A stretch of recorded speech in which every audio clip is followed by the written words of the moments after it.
Welcome to GW Hospital Healthcast, an informative health podcast from the George Washington University Hospital. I'm Melanie Cole, and joining us today is Dr. Sora Ely. She's an assistant professor in the Division of Thoracic Surgery at the George Washington University School of Medicine and Health Sciences, and she's affiliated with the George Washington University Hospital, and she's here today to tell us about lung cancer screening and what's new in lung cancer. Dr. Ely, thank you so much for joining us. I'd like to start by asking what you're seeing. As far as incidence and awareness of lung cancer, are more people getting the message? Are more providers discussing smoking cessation with their patients? Speak about the prevalence as well as the benefits to patients from screening. Great. Thank you so much for having me to talk about this really important topic. There's a bit of a good news, bad news situation to answer your question. So, the good news is smoking rates have been down nationally for both men and women for several years now and continue to decline, which is fantastic.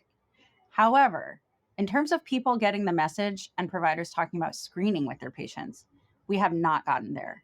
Just to give a little bit of background, screening was recommended by the US Preventative Services Task Force way back in 2013.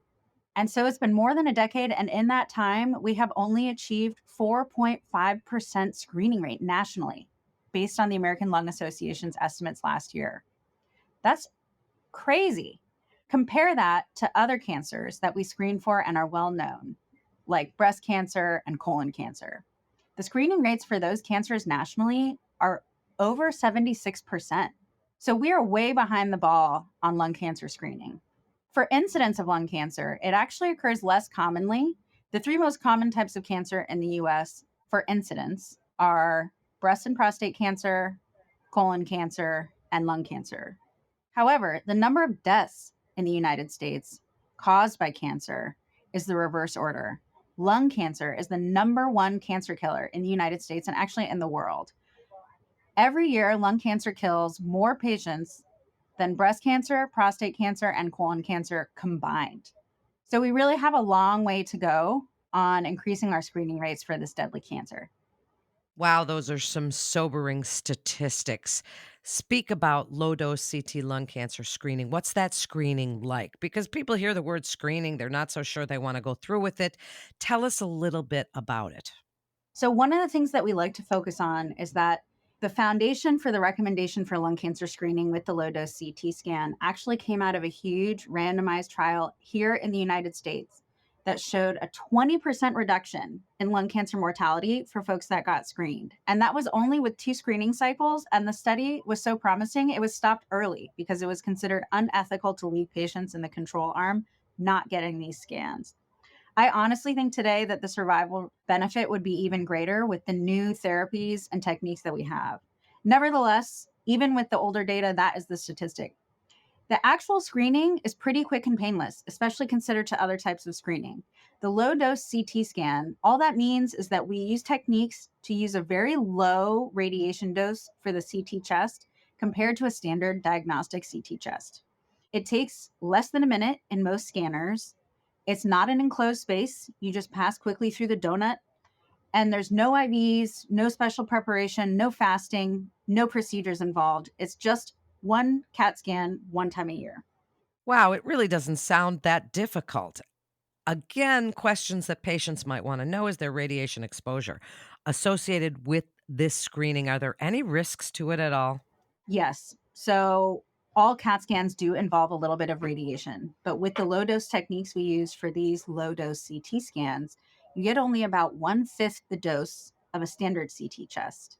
So that amount of radiation is about the same as an average American gets just by walking around living for 6 months in the world. So it's very low, even when you consider that they have to keep getting the scan every year. Now, there is surely always a risk associated with increased and prolonged radiation exposure, but this is not the level that we're typically worried about. Another thing that gets a lot of attention in terms of risk is risks associated with additional diagnostic procedures that may occur following a screening. So, while procedural risk of a major complication can be about 10% for patients that were ultimately diagnosed and treated for a lung cancer, when you look at patients from that big screening trial I mentioned who didn't end up having lung cancer, the risk of a major complication was only 0.04%. And when you consider that against the 20% mortality reduction, I think all of us would strongly recommend that it's still the risk benefit is there for screening. So, who gets screened? That's the big question. What are the current screening guidelines Dr. Ely has set out by the U.S. Preventative Services Task Force? Who should get screened? And you mentioned every year, but tell us that whole thing.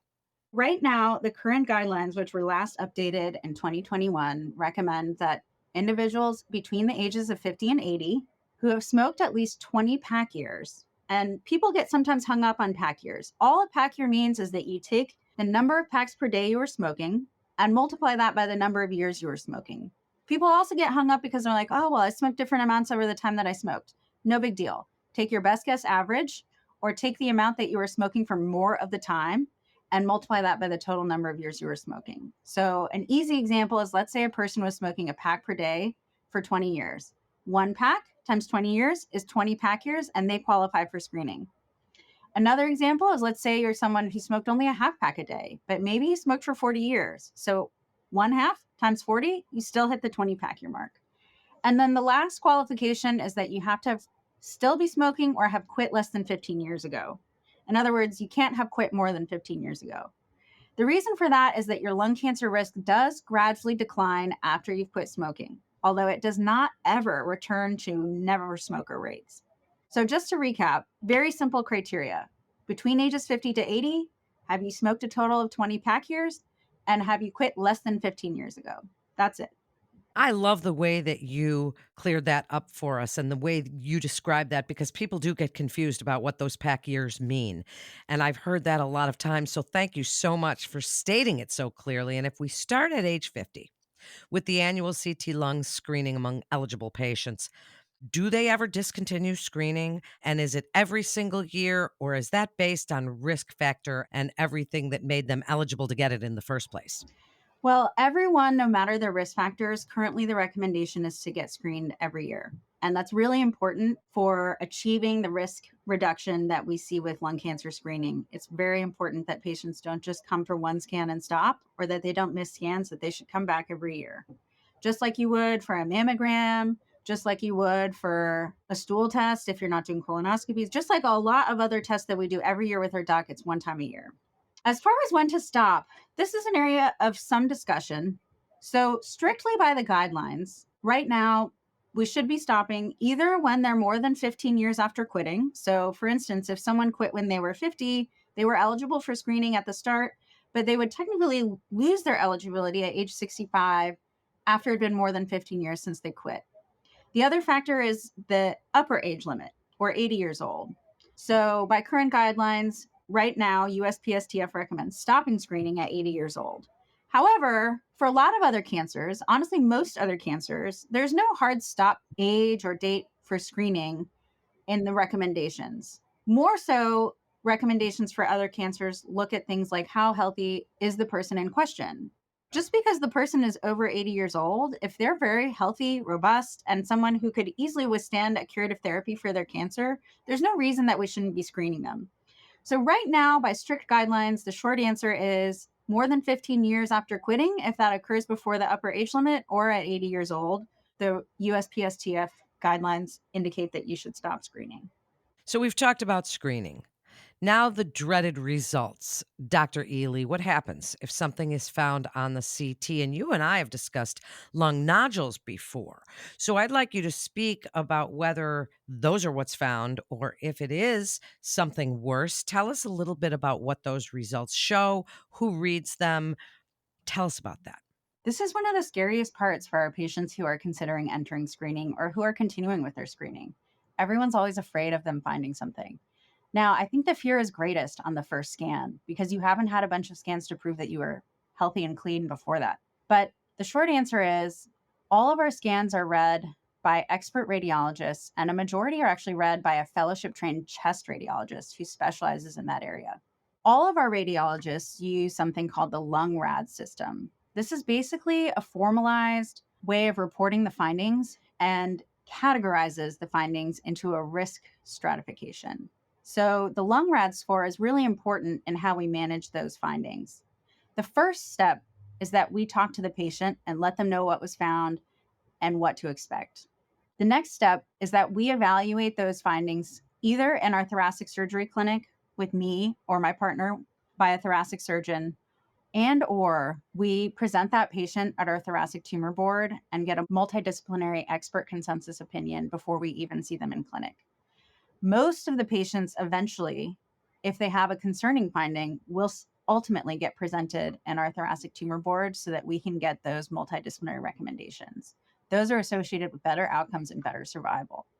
The multidisciplinary board includes people like pulmonology, interventional pulmonology, chest radiology, medical oncology, radiation oncology, and myself, thoracic surgeons. After we either see the patient in clinic and or present them at that board, we communicate again with the patient and let them know what the recommendation was. And if anything else is needed, we tell them how to get in touch, schedule them for any procedures that are needed, and make sure that they know what next steps are at every step of the way. It's important to recognize that not all the findings on these screening scans will actually end up being cancer. In fact, even though we do importantly detect cancers with these screening scans, a majority of the findings will end up being benign. Oftentimes, when we have new findings on these scans, all that's needed is a CT scan a little sooner than the next 1 year CT scan. But regardless, we make a full assessment of each finding, talk to the patient, and make sure that we have the best management strategy for them. Dr. Ely, can someone refer themselves for a CT to screen for lung cancer, or does that have to come from their primary care? This is a great question and a little tricky. There's two parts really to the question you just asked. So, do they have to be referred by their primary care? The answer to that part is no. Any provider, your nurse practitioner that you see in your general practice, your primary care physician, yes, your emergency care doctor, your orthopedist. Many of those people may not be comfortable referring you to a lung cancer screening program, but any provider of any specialty can absolutely refer you to lung cancer screening. Now, in terms of self referrals, this is a bit of a trickier area because we do need a provider to order that first low dose CT scan by Medicare criteria. So, in cases where patients really don't have a primary doc and they're interested in self referring and can't get another provider to do that order, they can still call our program. And in those cases, we can bring them into clinic and do the full history and physical. Probably I would see the patient and we can place the order once we've done a full assessment. We can't do it if no provider has seen the patient, is what it comes down to. So, yes, you can sort of self refer, but really any provider can refer you to screening. Well, thank you for clarifying that. And another important question patients want to know, is it covered by insurance? This is a very important question. The short answer is yes. So, not only is it covered by almost all major insurance carriers, as well as Medicare and DC Medicaid, and actually Medicaid in a majority of states, but most of those also cover it without any copay or cost sharing required by the patient. So, really, there's no money out of pocket for the majority of people. That's so important that you pointed that out. And that's the way to get people in for this very important screening. As we wrap up, what can we do to help increase lung cancer screening and awareness? What do you want the listeners to take away from the important messages you've been giving us here today, and why it's so important that they pay attention to these messages? I think one of the biggest things is to dispel some of the myths about lung cancer screening, which hopefully we've done today. And just to add on to number one, who qualifies, 50 to 80, quit less than 15 years ago, and 20 pack years.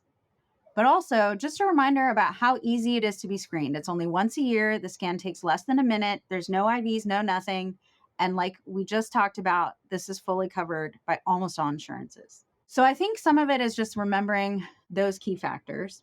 But a huge part of this is getting the word out because unlike mammograms or colonoscopies, people just don't think about these in their routine screenings. So I would encourage anybody listening to this that if you yourself may qualify, even if you're not sure, call and find out. We can work that out with you. Additionally, if you don't qualify yourself, but maybe you have a family member or a friend who is or was a smoker, please let them know about this. You can reach out to them and they can call our program directly, or you can share what you learned today about the eligibility criteria for screening. And lastly, for providers, if there's anyone listening to this, you're already getting a smoking history for almost every patient that you see. So if you think they qualify, please just place the referral. And the last thing I would say is for any patient calling in because they've been referred, or to find out more for our lung cancer screening program here at GW Hospital, when you call, it's not a long drawn out process. We can screen you for eligibility to make sure you qualify right then on the phone. And if you do, we can actually schedule you for your scan in most cases right there during that same phone call instead of a drawn out process. Thank you so much, Dr. Ely, for joining us and sharing your incredible expertise for patients so that they really learn about this low dose CT screening and the benefits that they can get from it. Thank you again. And to schedule an appointment, please call 1-855-GW Lungs, option 1, or 1-888-4GW-DOCS, or you can visit our website at gwhospital.com. Thank you so much for joining us on GW Hospital Healthcast, an informative health podcast from the George Washington University Hospital. Physicians are independent practitioners who are not employees or agents of the George Washington University Hospital. The hospital shall not be liable for actions or treatments provided by physicians. Individual results may vary. There are risks associated with any procedure. Speak with your physician about these risks to find out if this procedure is right for you.